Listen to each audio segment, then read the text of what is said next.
On the daily graphic, we had CAF orders doctors, nurses at ICU to self-quarantine, and that story dominated headlines in the course of the week. The Convanochi Teaching Hospital asked some of its critical service providers to proceed on a 14-day leave for them to, as far as the part of the measures to ensure they are fit to return to job.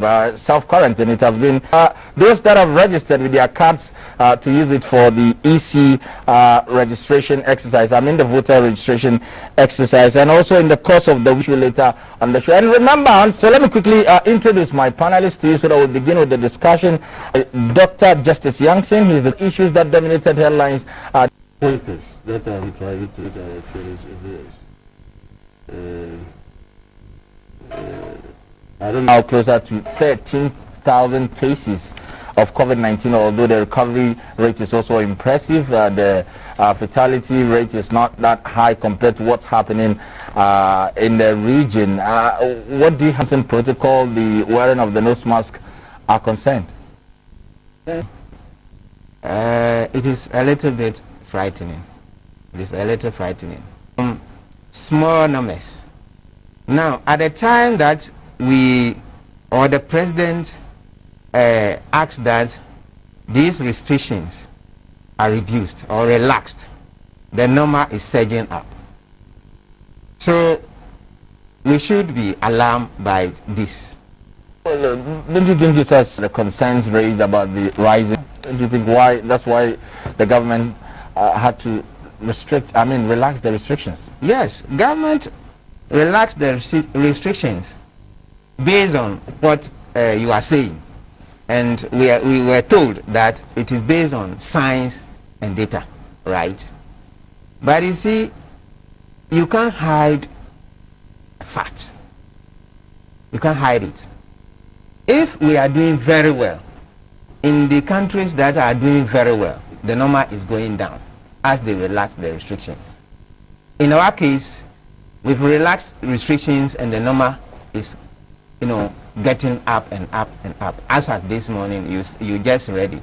We had 12,292. 992. The government recommended for being able to aggressively conduct some sort of aggressive testing rather than being chastised for the number going up. Sani, I don't know where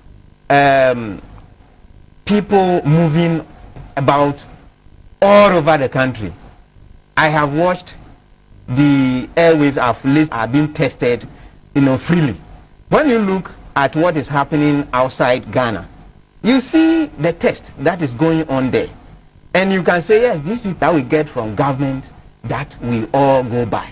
But when it comes to testing, I don't think we have seen it or have seen it anywhere. So now schools are going to by seeing it, what do you mean? You want to physically see people being tested? If for instance, I have been at Noguchi, for example, yes, and I've seen thousands of samples that have been taken through the process with the results and those stuff. So what I mean is, in the outside, testing is done openly.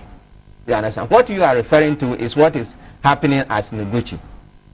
How many people go to Noguchi to know whether this number of testing is done? That means that this testing is only based on suspected cases. What I mean is general testing, so that you or me sitting here, by the time even I walk from my house to this place, I would have been tested. And then everybody is certain that, oh, this person moving is a free person. He hasn't got a symptoms. Okay, I'll come back. Saka. Yeah. Thank you very much. Good morning to our channel. Number one, if you look at just the raw figures, and you think that government is doing less, I think you will be wrong. It's so simplistic to come to the conclusion that, before the lockdown, the numbers were so small, but after the lockdown is huge. A lot of things are taken into consideration before a decision is taken. And it came as no surprise that Ghana is being praised all over the world. If you look at the countries with the best methodology of combating this disease in the world. Ghana is rated among the top 6. I'm not the one postulating that. We are not just copying blindly. Just because somebody is doing lockdown, let's also go and lock ourselves down. We took into consideration the economy and all that. The president has always said that the reasons we take decisions are number one, to save life, and then your livelihood. The death rate, the percentage of deaths in Ghana. He also even mentioned rate of death in Ghana. It's about 0.4% of the positive test. And based on this 0.4%, a decision is taken. It is not also the case that if Brazil and other, devastating, and other countries that are being devastated now, if that was our death rate, our decisions would have been different. But you will remember that before the president will come, he has to be in close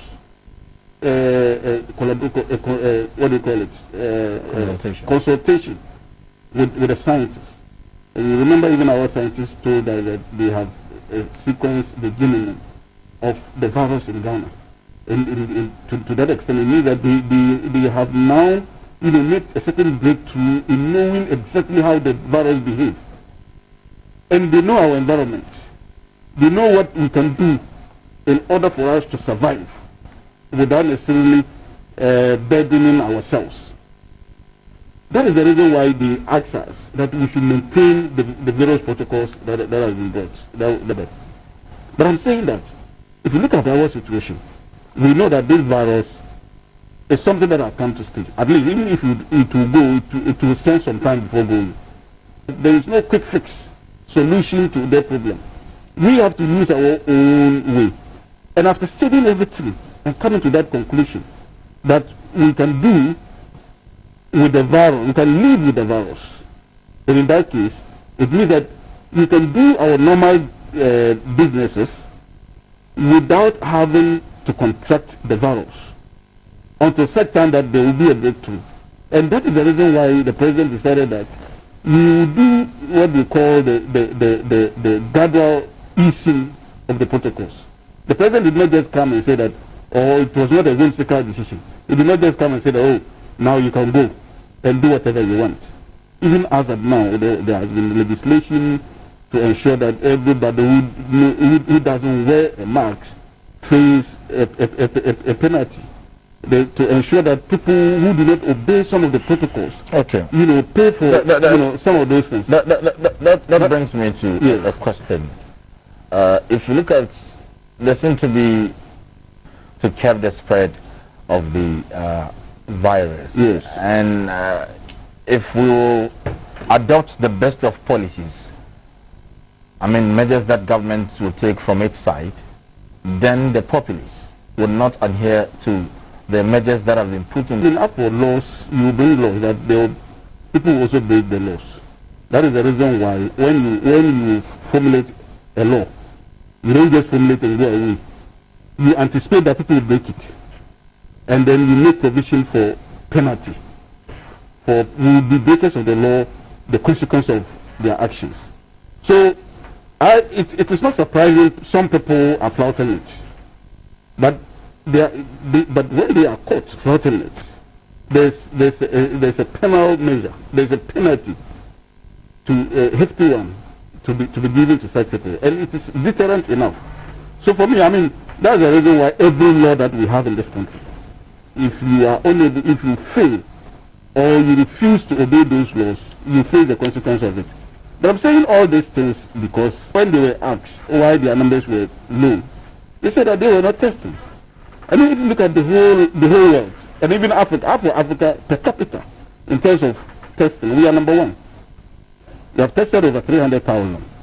You go to Nigeria, they are still hovering around 60,000. 60,000 with a population of close to 200 million. And we, as a country with a population of 30 million, we've tested over 300,000. Once people test positive, it's fall into our 3T rule, 3T principle. Test, treat, No, test, trace, and treat. No, you trace first of all, you test them, and then you treat them. And when you do that, the chances of the people, those who have tested positive, giving it to others is no longer there. But if you decide that, oh, just because maybe a political opponent would say that the numbers are increasing, so let's not even test at all. Government could have decided to do that if it were politically motivated. But because this has nothing to do with politics, we are ensuring that livelihoods and lives are protected. That's the reason why there is this vigorous tracing. My brother says that he hasn't heard, but he doesn't know. Maybe you haven't heard, but you have refused to investigate or to find out. The whole of Africa, when it comes to testing per capita, we are number one. So, and the testing is not like just normal testing that people do. You see, every test comes with a cost. Because there are kits that are used, and those kits that you use, they come with a cost. And even the people who test, even the PPE that is used in testing, because once you do the testing, you have to remove those PPEs again, and then So there's a cost. And even though relatively we are not as rich as other countries like Egypt, Nigeria, and other, we have been able to test more than them. And I think that we should be given the answer. You're opening a debatable chapter. When you say we are not rich, what do you mean? No, I said relatively. I use that word. We are not as relatively okay, Saga, I'll come back to you. As those countries. Benjamin, quickly, to what extent do you think the measures government has adopted will help increase the level of awareness so that people will become